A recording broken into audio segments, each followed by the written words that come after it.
आधीचं सेशन जर तुम्ही अटेंड नाही केलंय, तर हे सेशन तुम्हाला समजणार नाही. सो आय होप आधीचं सेशन तुम्ही पाहिलं असेल आणि या सेशनमध्ये आपण काय करणार, आपल्याला काय करायचंय, कॉलमचं नाव प्लस त्याचा डेटा टाइप जर आपल्याला चेंज करायचा असेल, तर आपण अल्टर टेबल नावाची कमांड यूज करतो. काही प्रिकॉशन्स आणि काहीतरी रिस्क वगैरे पण आपण जसं आधीच्या सेशनमध्ये कव्हर केले होते, की कुठे-कुठे हे ॲप्लिकेबल आहे आणि कुठे-कुठे हे ॲप्लिकेबल नाहीये.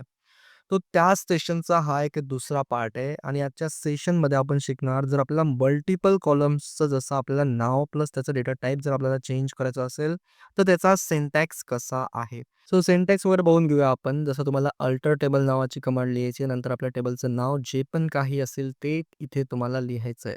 नंतर चेंज कॉलम नावाची कमांड इथे आपण लिहिणार. नंतर ओल्ड कॉलम म्हणजे जुना कॉलम इथे लिहिणार आणि जसं नवीन नाव त्याचं आपण इथे लिहिणार. नंतर जसा आपला डेटा टाइप आणि साईज. तसंच जेव्हा आपण इथे कॉमा देणार, तेव्हाच आपण जसं मल्टिपल कॉलम्स एकाच टाईमला चेंज करू शकतो, प्लस त्याचा डेटा टाइप चेंज करू शकतो. सो वापस आपल्याला काय करायचं आहे, चेंज कॉलम लिहायचं आहे. नंतर जसं आपल्या कॉलमचं नाव जे की जुनं असणार आणि न्यू नाव आपण इथे लिहिणार आणि नंतर डेटा टाइप, नंतर साईज. आणि जसं आपण प्रॅक्टिकल एक्झाम्पल जसं हे वाला एक्झिक्यूट करणार आहे आपल्या MySQL कमांड लाईनमध्ये.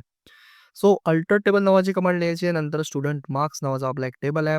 नंतर आपल्याला काय करायचं आहे, ॲट अ टाईम दोन्ही कॉलमचं नाव प्लस त्याचा डेटा टाइप चेंज करणार आहे आपण.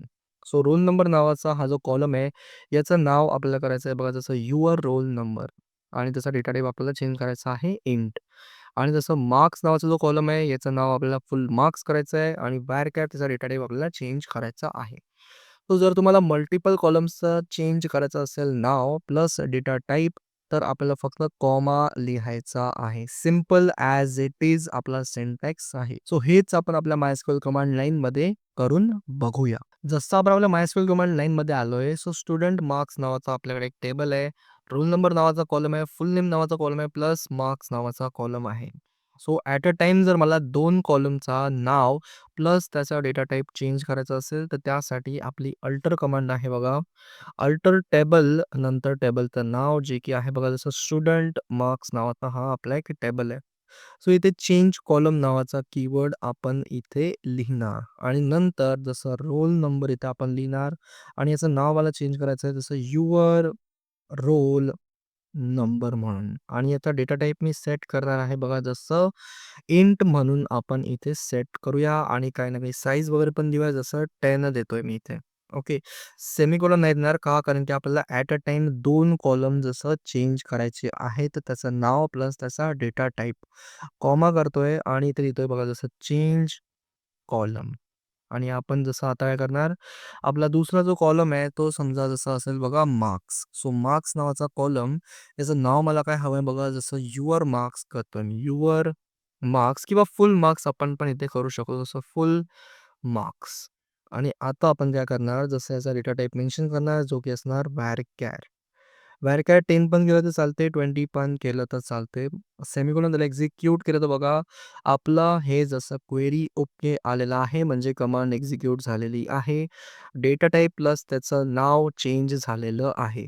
सो सिलेक्ट स्टार करतोय फ्रॉम स्टुडंट मार्क्स नावाचं टेबल आणि आता तुम्ही बघू शकता की आपला नाव प्लस त्याचा डेटा टाइप चेंज झालेला आहे. आणि आपण जसं इथे DESC कमांडनी पण बघितलं जसं DESC कमांडनी जर आपण आपल्या टेबलचं स्ट्रक्चर बघण्याचा प्रयत्न केला, तर आपल्याला समजून जाणार की आपला डेटा टाइप प्लस त्याचं नाव चेंज झालेलं आहे. सो आपण इंट केलं होतं, तर इंट जसं चेंज झालेलं आहे. सो varchar ठेवलं होतं टाइप, सो चेंज झालेला आहे. सो असं आपण यूज करू शकतो आपलं अल्टर टेबल नावाची कमांड. खूप युजफुल आहे आणि सगळीकडे यूज होते. प्रॅक्टिकली खूप यूज होते. रिअल टाईममध्ये पण यूज होते. सर्व काही आपण डिटेलमध्ये केलेलं आहे. सो भेटतोय मी तुम्हाला नेक्स्ट सेशनमध्ये. संपवतो या सेशनला. भेटूया बघा आपण आपल्या नेक्स्ट सेशनमध्ये.